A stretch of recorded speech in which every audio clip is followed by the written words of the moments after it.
Kamusta sis? Salamat at lagi ka nag-comment. Ngayon, i-dedicate ko ang video na to para sa'yo. So, magsimula tayo sa day 2. Bale, nasa kabilang phone ko yung isang video. Pero, ayan. So, ito na sa beach. Gabi na kami nag-swimming, guys. Kasi, ewan ko, nagpahinga kami. And, late na kami umuwi. And then, dahil sa sarado na yung most restaurants, ang lagay is KFC na lang kami kumain. And then, ito na ang day 3. So, ayan. Tapos na kami mag-breakfast ito. Nagpunta kami sa museum ng Marine. Okay? Sulat ko na lang sa comments yung kompletong name nung ano.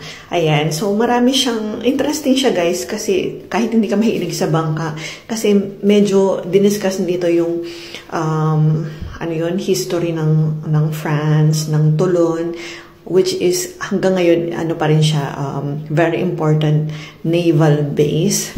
Ganyan. So, marine. So, andito yung mga bangka nila na, panglaban talaga, panggera, di ba? Anyway, ayan. So, may mga, paano ginagawa yung bangka, etc., etc.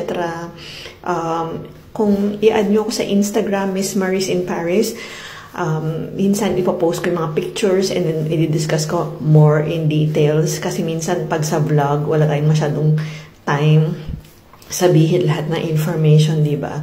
And then ayan, so ako, magkano pa binayaran namin? Nakalimutan ko na, parang 9 euro lang yata yung tapos 2 floor siya, ayan, di ba? Sulit naman. I think kids or kahit na matanda is ma-appreciate nila yung tapos ayan, gusto ko lang ipakita, ayan yung French costume. By the way, yan yung si Antoine Exupéry, yung author ng The Little Prince. So, in case hindi mo alam yung history niya, nawala siya kasi piloto siya.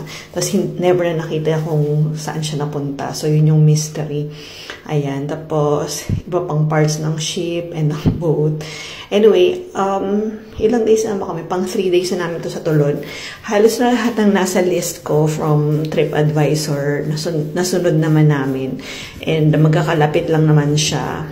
Ayan, katabi lang ng museum na to is yung port area. So, dahil lunchtime na, kakain na kami. By the way, guys, pag mga bandang 2 o'clock na, karamihan sa restaurant ay sarado.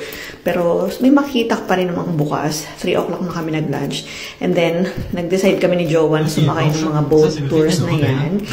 Again, yung details, ilalagay ko na lang sa comments. Nakalimutan ko na rin magkano ang bayad. Pero mura lang naman, less than 20 euros per person. And then, i-explain nyo sa'yo yung mga different boats around Toulon, our ships, ganyan na nakita rin namin sa museum. So, kung pupunta kayo, I suggest pumunta muna kayo sa museum and then gawin yung tour. Kasi parang related yung mga information niya, ganyan. Halimbawa, isa sa pinakamalaking ship na kaya mag-contain ng 30 airjet.